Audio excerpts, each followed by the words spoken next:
Govinda Gopala. Hello my dear friends, आप लोगों का फिर से बहुत बहुत स्वागत है बालाजी इंडियन कोडर्स ग्रुप में। और उम्मीद करता हूं कि जो मैं आप लोगों को सेशन दे रहा हूं, पढ़ा रहा हूं, वो आप लोगों को समझ में आ रहा होगा और आप मुझे सुन रहे हैं, समझ रहे हैं, इसके लिए आपको बहुत बहुत धन्यवाद। फिर से मैं आपका आज का जो सेशन करने जा रहा हूं वो है आपका डेफिनेशन सिंबॉलिक कांस्टेंट्स का।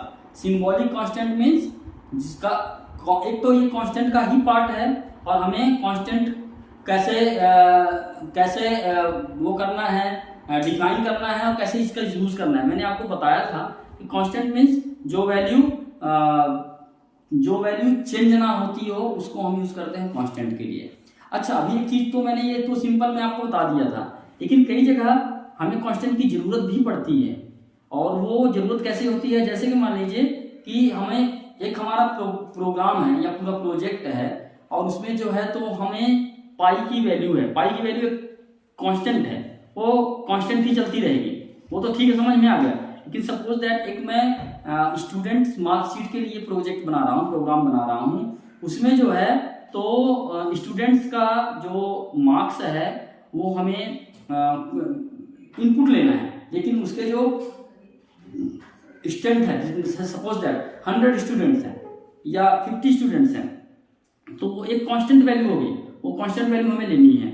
और पासिंग मार्क इतना है, उस पासिंग मार्क के लिए हमें कांस्टेंट लेना पड़ेगा। मैक्सिमम मार्क्स कितना है पर सब्जेक्ट के, वो कांस्टेंट लेना पड़ेगा। इस तरीके से जो मतलब मेन वैल्यूज हैं जिनकी वैल्यू चेंज नहीं होनी है और जब कभी भी चेंज होगी तो वो एक जगह ही चेंज होगी, तो हर जगह अपने आप ही इम्प्लीमेंट हो जाए, तो उसके लिए हम सिंबॉलिक कांस्टेंट का यूज करते हैं और हमें करना भी चाहिए।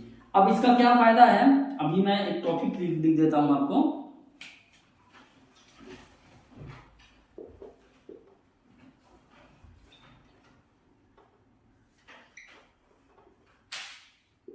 सिंबॉलिक कांस्टेंट, ये है हमारा आज का टॉपिक, हम कैसे डिफाइन करते हैं। तो जैसा कि मैंने आपको बताया कि हमें सपोज दैट, जैसा मैंने एक एग्जांपल दिया अभी कि 100 स्टूडेंट्स हैं और उनका जो हर सब्जेक्ट में पासिंग मार्क्स है वो 50 मार्क्स है और जो मैक्सिमम मार्क है वो 200 का है।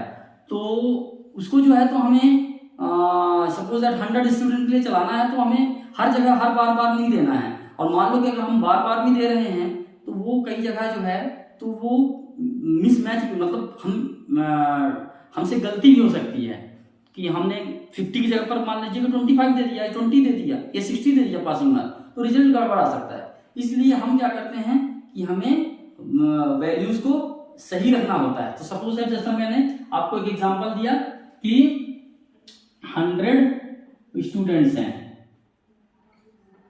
100 स्टूडेंट्स हैं जो जिसमें 50 पासिंग मार्क्स है,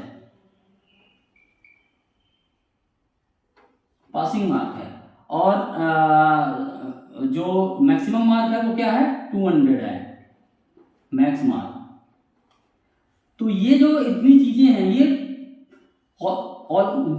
कांस्टेंट वैल्यूज होगी हमारे पास, क्योंकि ये 100 स्टूडेंट्स के लिए इतना लगना ही लगना है।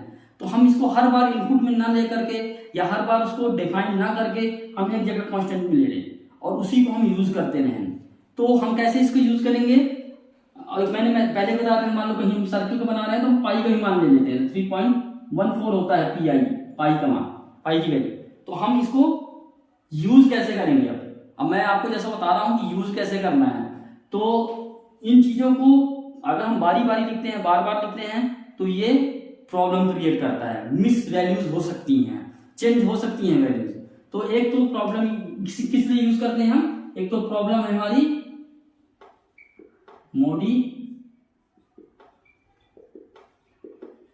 मॉडिफिएबिलिटी दैट मींस अगर मान लो कि हमें 100 स्टूडेंट के बाद जो है तो 200 स्टूडेंट के लिए थोड़ी पासिंग मार्क 50 की जगह पर 30 करना है, तो हम केवल एक जगह जाके चेंज करेंगे और वो सब जगह अपने आप ही इंप्लीमेंट हो जाएगा, हमें हर जगह लिखने की जरूरत नहीं, केवल वन प्लेस में। तो मॉडिफिएबिलिटी इसकी अच्छी हो जाती है, मतलब हम एक जगह चेंज करेंगे सभी जगह अपने आप ही वैल्यू चल जाएगी, करेक्ट हो जाएंगे, अपने आप ही क्योंकि हम उस वैल्यू को हम यूज कर रहे होते हैं एक कांस्टेंट में वेरिएबल में डाल करके। अब है हमारा क्या दूसरा,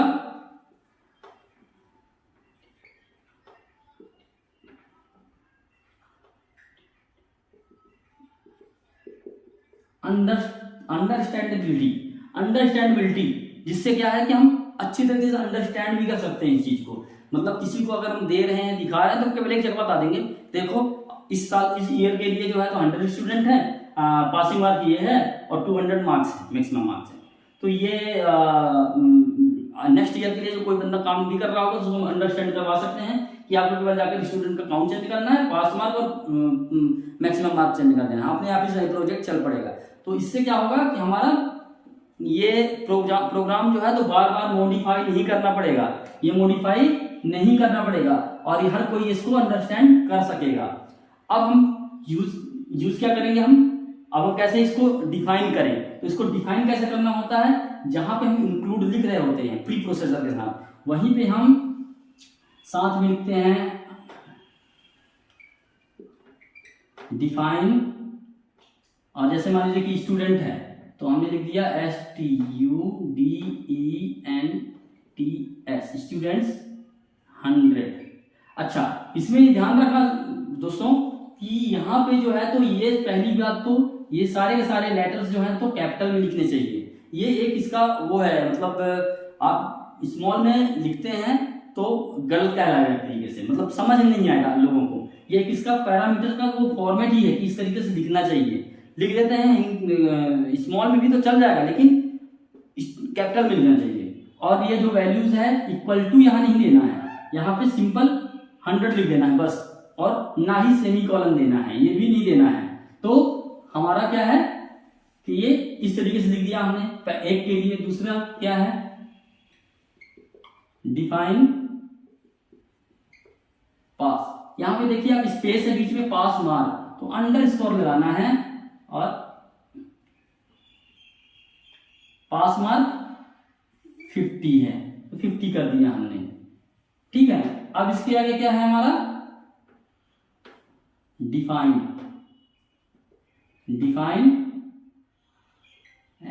MAX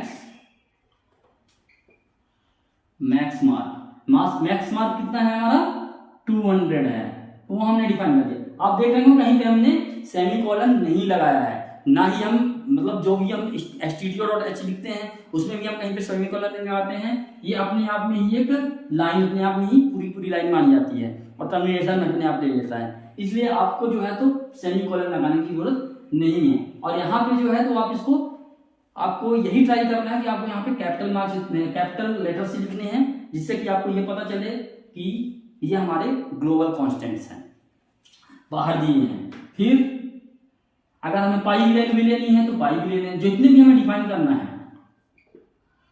डिफाइन पाई, और ये 3.14। इस तरीके से ये स्पेसेस है, ये क्या है, ये पूरा स्पेस है, ये सारा सारा ये स्पेस है, और ये भी एक स्पेस है सब। तो इस तरीके से यहाँ पे एक स्पेस है। इस तरीके से आपका क्या है, ये लिखने का तरीका है इसका। ये इसका क्या है, वैलिड फॉर्मेट है, वैलिड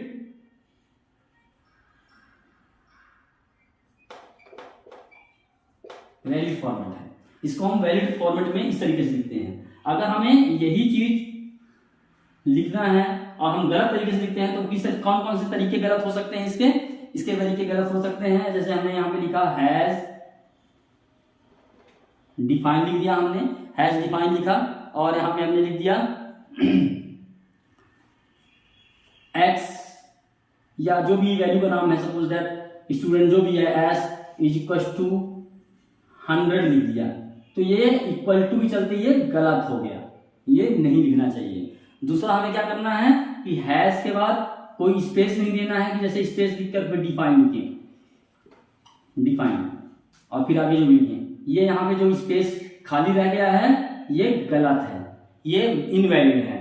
फिर क्या है कि हमें जो है तो डिफाइन लिखे, हम यहाँ पे डिफाइन लिखा एस इक्वल टू एस और 25 लिख दिया और फिर सेमीकोलन लगा दिया, ये सेमीकोलन के चलते गलत हो गया।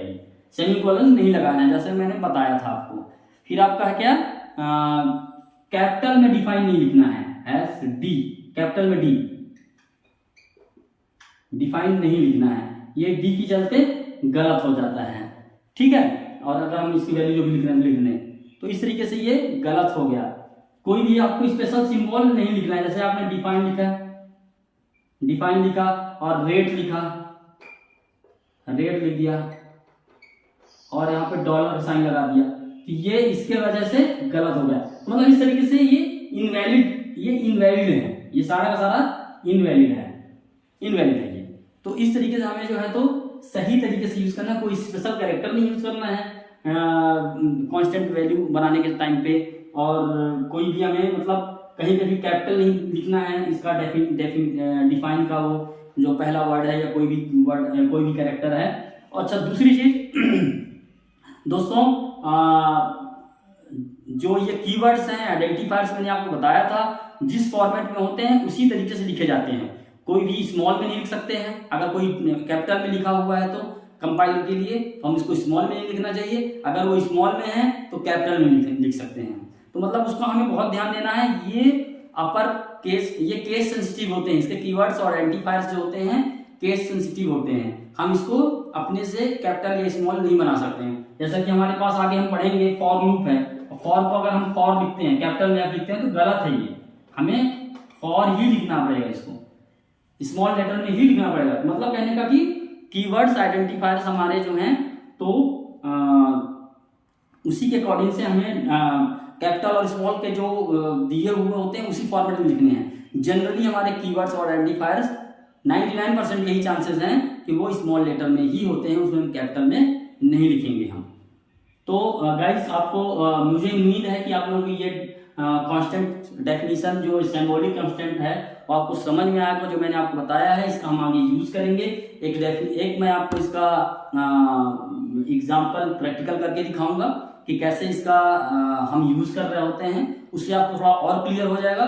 जनरली हम इसको यूज कर रहे होते हैं तो इसलिए आपको ये पूरी तरीके से पता होना चाहिए कि हमारा कैसे होना है। तो अभी हम आपको लैब प्रैक्टिस में चलते हैं और अभी आपको हम वहां पे दिखाते हैं कैसे इसको यूज करना है।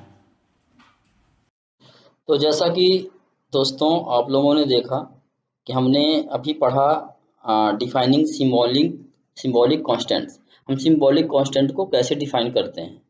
अभी हम आपको इसकी कुछ प्रैक्टिकल्स, जैसा कि मैंने बताया कि कुछ प्रैक्टिकल्स करके दिखाएंगे, जिससे आपको और क्लियर हो जाएगा कि हमें सिंबॉलिक कांस्टेंट को यूज़ कैसे करना होता है और हमें कौन सा वैलिड सिंबॉलिक कांस्टेंट होता है, कौन सा इनवैलिड कांस्टेंट होता है। तो अभी चलिए मैं दिखाता हूँ आपको एक नया न्यू प्रोजेक्ट करते हैं अपन।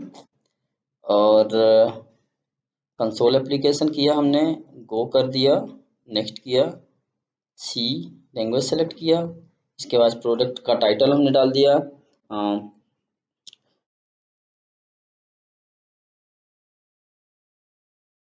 कांस्टेंट, सिंबॉलिक कांस्टेंट, एंड इसका पाथ वही है। आगे हमने नेक्स्ट कर दिया, नेक्स्ट किया, फिनिश कर दिया, ये हमारे पास इसका कोड बन के आ गया। अब आपने, जैसा आपको मैंने पहले ही बताया था कि ये हेडर फाइल्स हैं, ये तो ऐड होके आई हैं। कुछ इसमें डिफ़ॉल्ट अपने यहाँ ही लिखा हुआ आ जाता है क्योंकि ये आईडी का डिज़ाइन किया हुआ है इस तरीके से, ये डिफाइन करके चल रहा है इसको। अगर आप इस टाइम पे इसको बिल्ड करके देखते हैं तो इसको जो है तो अगर आप बिल्ड करते हैं इसमें आप देखेंगे कोई एरर नहीं है, कुछ भी नहीं है, ना वार्निंग है ना एरर है, कुछ नहीं है। अगर हम इसमें इंट हटा देंगे, जैसा कि मैंने पहले ही बताया था, तो एक वार्निंग आने लगेगा। तो हम अभी इंट हटा देते हैं, जिससे हम, क्योंकि हम अभी कोई रिटर्न टाइप ने नहीं पढ़ाया है, इसलिए हम अभी रिटर्न हटा के ही दिखाते हैं। तो अभी आप देखिए कि अगर हम इसको बिल्ड करते हैं तो ये अभी एक वार्निंग दिखा रहा है। वार्निंग मतलब कोई भी दिक्कत नहीं है, बस एक आपको वार्निंग मैसेज दिखा रहा है कि मतलब एक आपका ये रिटर्न नहीं कर रहा क्योंकि इसका कंपाइलर डिज़ाइन ही इस तरीके से, और यहाँ पे हमने रिटर्न भी लिखा हुआ है। तो इसको भी अगर हम दोबारा से बिल्ड करते हैं तो इसका रिटर्न इंट इसीलिए डिफाइन किया हुआ है कंपाइलर के लिए, तो ये बता रहा है कि वार्निंग है। अब हम चलते हैं अपने कांस्टेंट डिफाइन के लिए, सिंबॉलिक कांस्टेंट। तो हमने वैसे आपको बताया था मॉडेबिलिटी होनी चाहिए, उसमें मॉडेबिलिटी हमने आपको बताया था, अंडरस्टैंडेबिलिटी होनी चाहिए। तो उनको मैंने आपको डिफाइन करके दिखा दिया है ऑलरेडी। अब आप देखिए, मैं कुछ वैलिड कांस्टेंट लिखूंगा, कुछ इनवैलिड कांस्टेंट लिखूंगा, बताऊंगा आपको इनवैलिड कौन से होते हैं और वैलिड कौन से होते हैं। तो जैसे आपने यहाँ पे लिखा एज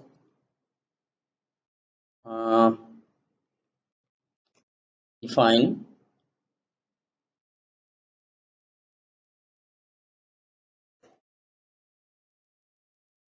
स्ट्रेंथ, और उसके बाद हमने लिख दिया 100। स्ट्रेंथ हमने बताया था कि स्ट्रेंथ आपका अगर 100 है, मतलब बच्चे अगर 100 हैं तो स्ट्रेंथ दिखाएगा कि इस स्कूल में जिसकी मार्कशीट बननी है तो स्ट्रेंथ कितनी है, तो 100 दिखा दिया। आपने 100 दिख गया, ये वैलिड है। लेकिन अगर आप यहाँ पे सेमी कॉलन लगा देते हैं तो ये इनवैलिड हो जाता है। अगर आप देखिए यहाँ पे इसको बिल्ड करिए, तो ये बिल्ड में एक वार्निंग दिखा रहा है, लेकिन ये यूज नहीं कर सकते आप, इसमें दिखा तो नहीं रहा है लेकिन इसको यूज नहीं कर सकते हो। इस आईडी में इसका एरर नहीं दिखाता है, लेकिन अब आप रन करोगे तो आप इसको इनवैलिड हो जाता है, ये इनवैलिड दिखाता है कि इसको आप इनवैलिड फॉर्मेट में हो। तो इसको इस तरीके से लिखना होता है। और जैसे मैंने आपको पहले भी दिखाया है कि आपका डिफाइन के बाद ये भी करना भी गलत है, स्पेस देना। हैज़ और डिफाइन के बीच में कोई स्पेस नहीं होगा। आपको मैंने बताया था कि स्ट्रेंथ इक्वल टू नहीं लगाना है, नहीं तो वो भी गलत दिखाएगा। अगर आप बिल्ड करके देखोगे तो ये तो वार्निंग बस दिखाता है, लेकिन इसमें रन करोगे तो आपको वैल्यू नहीं देगा। ये आप आगे चल करके अगर इस स्ट्रेंथ की वैल्यू गेट करना चाहते हो तो गेट नहीं कर पाओगे, इसलिए ये आप ध्यान में रखो कि ये गलत है। फिर अगर आपने ये किया और इसके अलावा भी आप अगर डी लिख देते हो, कैपिटल डी डिफाइन कर देते हो, वो भी गलत है। क्यों? क्योंकि ये कीवर्ड को नहीं मैच करता है, इस कीवर्ड को नहीं मैच करता है। तो अगर आप फिर से बिल्ड करते हो तो भी कोई एरर, तो ये इस बार दिखा रहा है एरर क्योंकि ये डिफाइन कीवर्ड नहीं है, इसलिए दिखा रहा है एरर। तो आप ये देख सकते हो कि एरर आ रहा है इसमें। अब आप इसको अगर आप डिफाइन लिखते हो स्मॉल में और जैसे मान लो कि स्ट्रेंथ सिंबल डाल देते हो कोई भी, जैसे डॉलर डाल दिया आपने यहाँ पे, ये डॉलर का साइन। अब आप इसको अगर बिल्ड करते हो तो भी गलत दिखाएगा। तो गलत तो नहीं दिखा रहा, लेकिन गलत है, डिक्लेरेशन इसके गलत है और इसका यूज नहीं कर पाओगे आप फिर आगे चल के। तो इसलिए आपको ये ध्यान में रखना है कि आपको वैलिड कांस्टेंट का ही तरीका लिखना है। तो ये मैंने आपको बता दिया कि वैलिड कौन से होते हैं और इनवैलिड कौन से होते हैं, ठीक है ना। अब हम आगे देखते हैं कि इसको हम यूज़ कैसे करें। तो आपको अगर ध्यान होगा, आपने मैथमेटिक्स में पढ़ा होगा सर्किल। सर्किल का हम अ, अ, उसका एरिया निकालते हैं, सरकमफ्रेंस निकालते हैं, उसके पेरीमीटर्स होते हैं। तो उनको अगर हम निकालना चाहें, इस तरीके से बनाना चाहें, तो हम कैसे बनाते हैं। क्योंकि पाई, देखो आपको मैंने जैसे शुरू से बताया कि पाई की वैल्यू फिक्स होती है। तो अगर हम देखें तो पाई की वैल्यू क्या होती है 22/7। तो 22/7 की वैल्यू क्या होती है, अगर हम लिखें पाई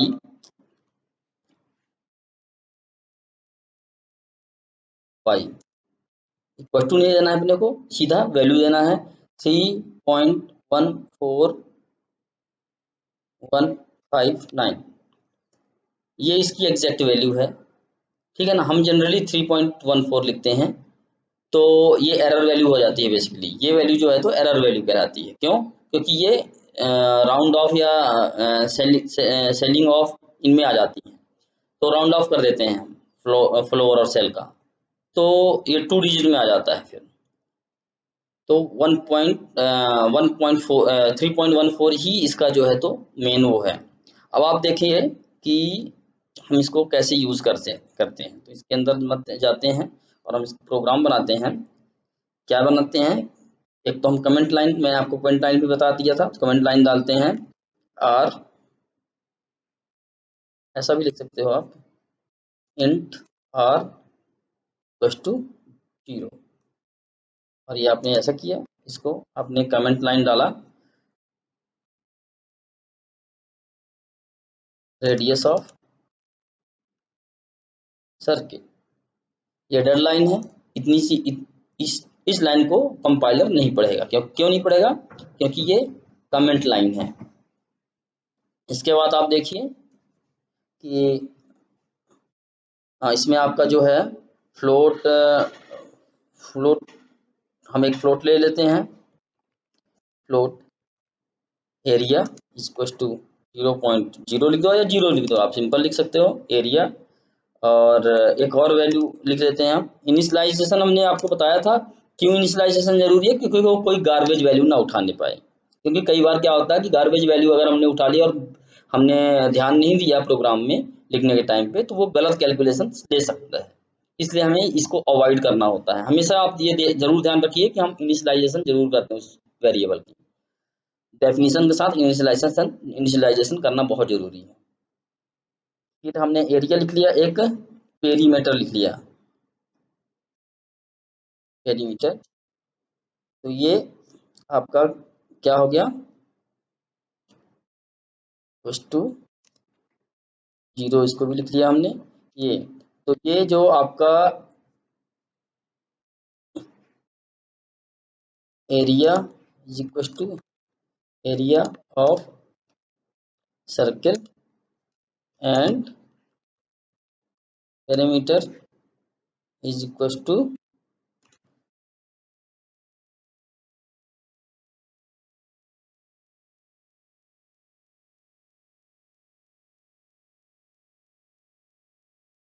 सर्कमफ्रेंस हो गया आपका ऑफ सर्किल।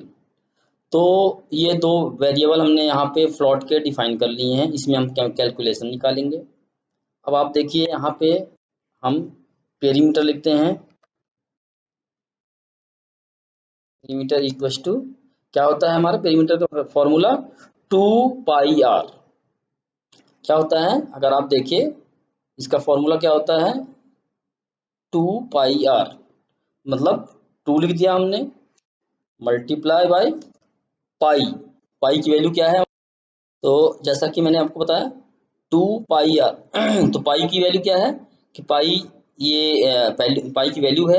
अब हम इस वैल्यू को भी डायरेक्ट लिख सकते थे, लेकिन हमने एक कांस्टेंट बना लिया कैलकुलेटर में। मान लीजिए कोई ऐसी चीज है और जब हमें पाई की जरूरत है तो हमारे पास वैल्यू, हम इस वैल्यू को भी डायरेक्ट लिख सकते थे। यहाँ पे हम यहाँ पे इस वैल्यू को डायरेक्ट लिख सकते हैं कि 3.14 हम 14 ही कंसीडर करते हैं, पूरा पूरा नहीं लिखते हैं। हम आपको ये देखते हैं सेल ऑफ मतलब राउंड ऑफ कर दिया तो 14 हो गया।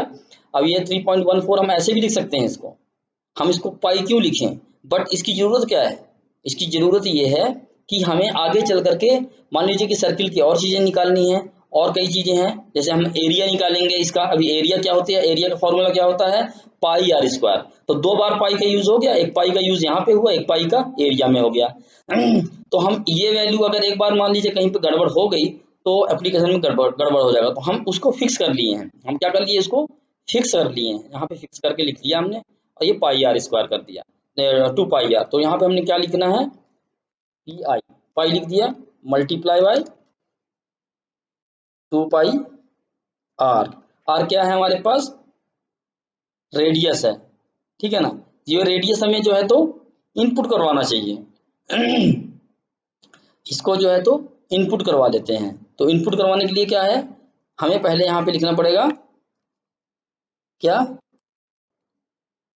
स्कैनर परसेंट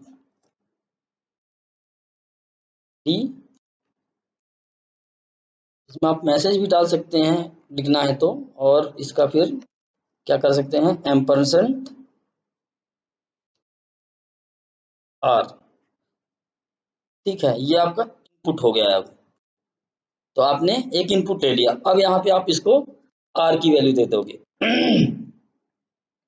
तो इस तरीके से आपका ये पेरीमीटर निकल गया। पेरीमीटर निकलने के बाद अब आप एरिया का निकालोगे तो कैसे निकालोगे? Area equal to pi R square. तो pi multiply by R multiply by R, क्योंकि आर स्क्वायर है, आर स्क्वायर मतलब 2 बार आर, मल्टीप्लाई 2 बार होगा आर का। हम इसको बाद में हम मैथमेटिक्स फंक्शन आपको पढ़ाएंगे बताएंगे, तो इसको हम आर स्क्वायर को भी हम और अच्छे तरीके से लिख सकते हैं मैथमेटिक्स फंक्शन यूज करके।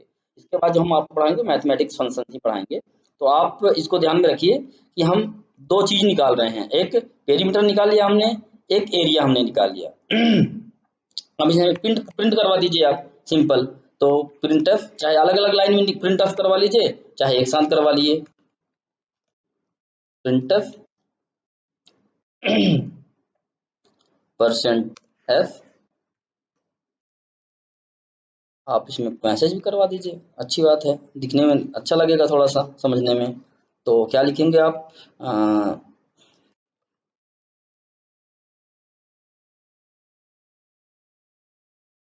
इज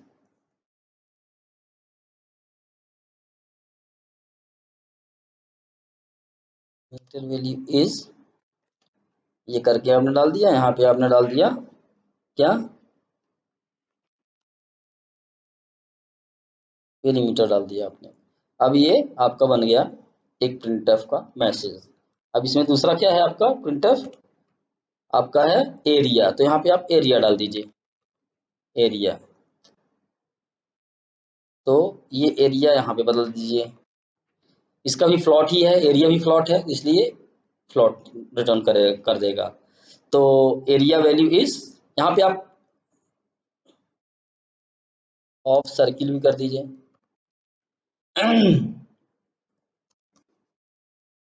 ऑफ सर्किल कर दीजिए, यहाँ पे आप न्यू लाइन भी कर दीजिए तो ज़्यादा अच्छा है कि नए लाइन में आ जाएगा, न्यू लाइन से दिखेगा वो। और यहाँ पे आपका ये प्रोग्राम एंड हो गया। अब आप देखिए यहाँ पे पहले बिल्ड करके देखिए कितने एरर्स हैं।